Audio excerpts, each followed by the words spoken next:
What is up, Buff Clan aliens and Terran colonists? I am just a simple new type. And in this episode, we are going to inject a little culture into some of you uncivilized people. Anime fans are trash, but even trash needs a standard. And most of you think nothing was made before the year 2000. After Mobile Suit Gundam, Tomino, with the help of Kunio Kawada, created Idion. Many people who praise the works of Evangelion will find familiar themes in this anime.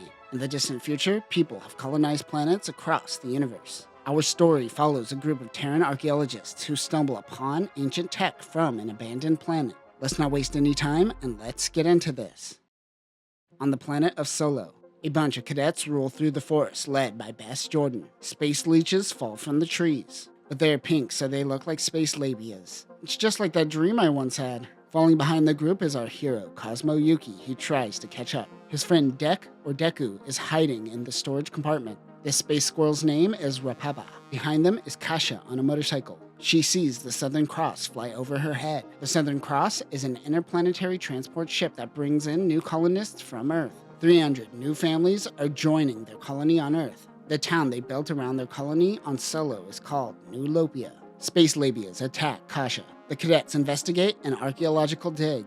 Meanwhile, out in space is the ship Gram Zan. This ship belongs to the Buff Clan, an alien race. It is under command of Geji. They are monitoring the planet, and they find an alien race occupying it. They are trying to research the Ide, and they fear that the aliens will interfere. Lady Corellia, Geji's fiancée, takes off in a cupola. She leaves with her friend Mayaya and Shiraku. She tells Geji she is doing an investigation of her own. He launches a team of cupolas to chase her. They wonder if this alien race has radar tech. On Solo, Kasha catches up with Cosmo. The science team has found some type of vehicle. Their law demands that all military vehicles found to be given to the military, but they haven't figured out exactly what it is yet. They believe this comes from an ancient alien race. Bess laughs at the scientist, Cheryl Formosa, and she gives him a good old bright slap. Cosmo rolls up defending his father, Dr. Raoru Yuki, who is also a scientist. Cosmo says, "Bess, you a bitch." Corella and her team find out that this alien race can use radio waves, and they are more advanced than assumed. She and her friends land the cupola and launches in Gadakas. The Gadaka is 4 meters tall, 2.5 meters wide, and can reach a top speed of 80 kilometers per hour. It has boosters and can jump tall distances. She notices the excavation site. The cupolas trying to find Corella realize that the aliens have built an urban city and airfield. They are more advanced than they imagined. Naturally, it's time to kill them then. They begin firing at the cadets at the excavation site. The Terrans have beam weapons on their tanks. The Buff Clan claims this planet is their territory. Cosmo's dad tells him to get out of here as all hell breaks loose. This guy lands headfirst right in front of the children. They all head into the building where the mysterious tech is found. One scientist tells the kid to get away from here, but a giant rock falls on him and crushes his head. Corella's cupola is shot down. The other cupolas launch Gadakas, but the cadets fight back. The kids get into the mysterious machine. All this glorious ancient tech, and they couldn't even think of something better than a folding chair. How uncomfortable. Corella uses a translator to understand the Terrans. First thing she learns is a few slurs. The ancient tech that the archaeologists found consists of 3 parts: Soul Amber, Soul Conver, and Soul Vaner. Cosmo and Det get into the Amber. Cheryl gets into the Soul Vaner and tries to move it. Cosmo pulls the trigger and activates the controls, which also activates something on the Soul Vaner. Cheryl gets it to move and runs over a Gadaka. Bess gets in and tries to help her. Cosmo gets Soul Amber to move. Soul Conver starts moving too. We find out that Kasha is hiding on that ship. Bess wants to use this as a weapon, but Cheryl wants to use it to study the 6th civilization. All 3 pieces move together. They are attacked by cupolas. Soul Conver begins transforming. The machine stops, and the 3 parts form together to form a giant robot. Cosmo is able to get the arm to move, and he punches a cupola. The giant stands and punches another enemy ship.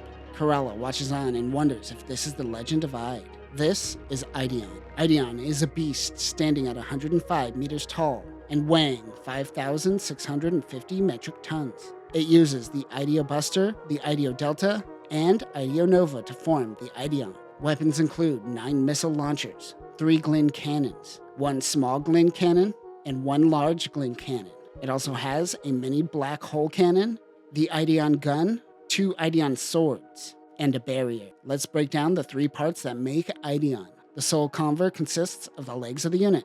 When it transforms, it is called the Idiobuster mode. It is 79.5 meters in length. The Soul Amber acts as the control system for Idion. When it transforms, it is called the Idio Delta mode. Soul Vainer contains the arms and the torso and is 27.8 meters in length. When transformed, it becomes Idio Nova mode. Cosmo wonders what he just did. He realizes all three parts of the machine are connected. He and Deck almost kill themselves falling out of the giant.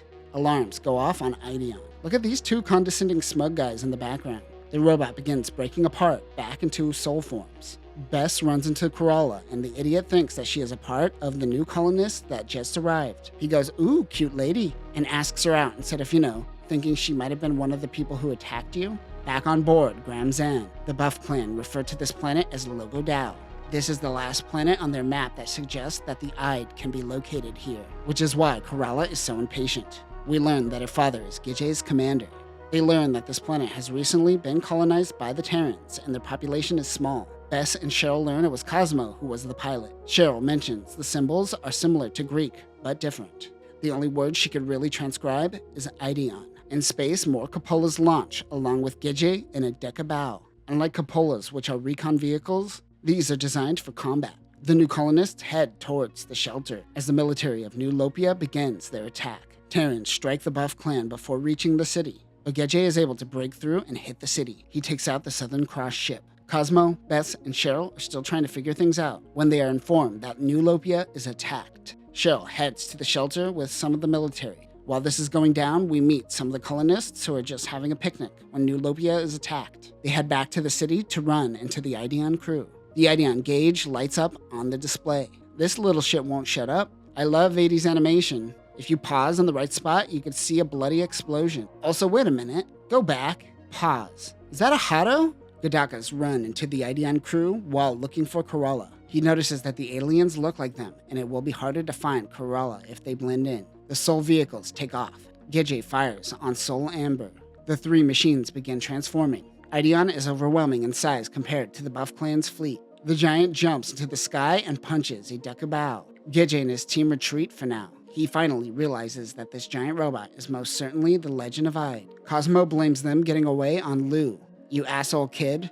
The machine ejects at the evacuation point. That is when Cheryl realizes that the ship that they also found at the second evacuation site is most likely designed to carry Idion. We learn that it has been 50 years since the people of Earth have been able to achieve intergalactic travel. In the Andromeda Galaxy is a small, Earth-like planet that the people named Solo. This is where the Terrans first meet an alien race. Cosmo realizes that everyone that didn't make it to the evacuation point is most likely dead. Corolla's friend, Mayaya, sneaks onto the Terran base. One guy just lets her in, not realizing she is an alien. Horny little bastard. She makes it to the evacuation point and finds Corolla. She knows that the Terrans know of the Legend of Ide, though they call it Idion. Lota and Lynn take care of all the children. Lynn is like, "Man, New Lopia is probably wrecked. Everyone is for sure dead." Lota is like, "Dude, not in front of the kids." "Just kidding, kids. I'm sure your parents didn't get squished like a bug." Gijay is putting together a suicide squad. Men who join can achieve the ranks of Sabia.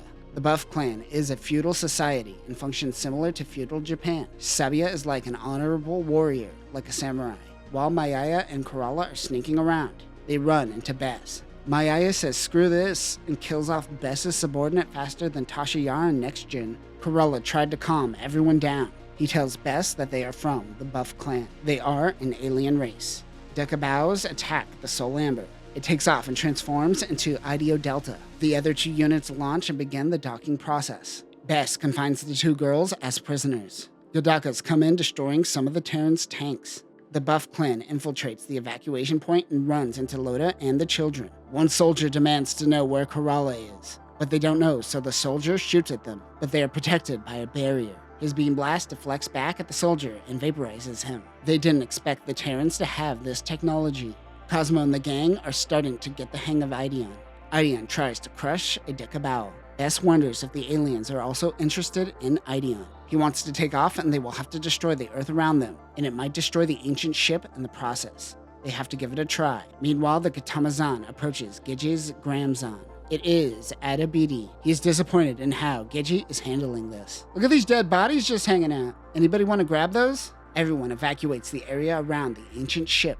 Gigi and Adibidi begin another attack. Cosmo and the Idion crew are attacked by Decabaus. Kasha handles missile control. Adibidi's team drops down Drongos. These are small tank-like vehicles. Gigi attacks the exhaust and actually gets an attack on Idion. Missiles hit close to the ancient ship, but the shaking doesn't stop. This isn't an attack, this is an earthquake. The ground begins breaking apart. That is when the ancient ship comes out of the ground. This is the Solo ship. It will be responsible for holding Idion. They haven't got the engines working, so they wonder how it is moving. Everyone is in awe of its size.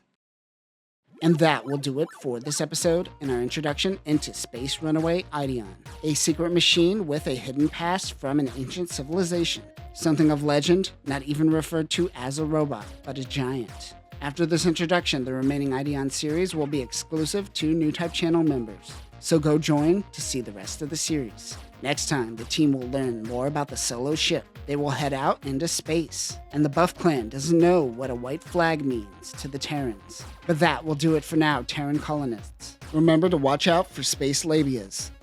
Peace.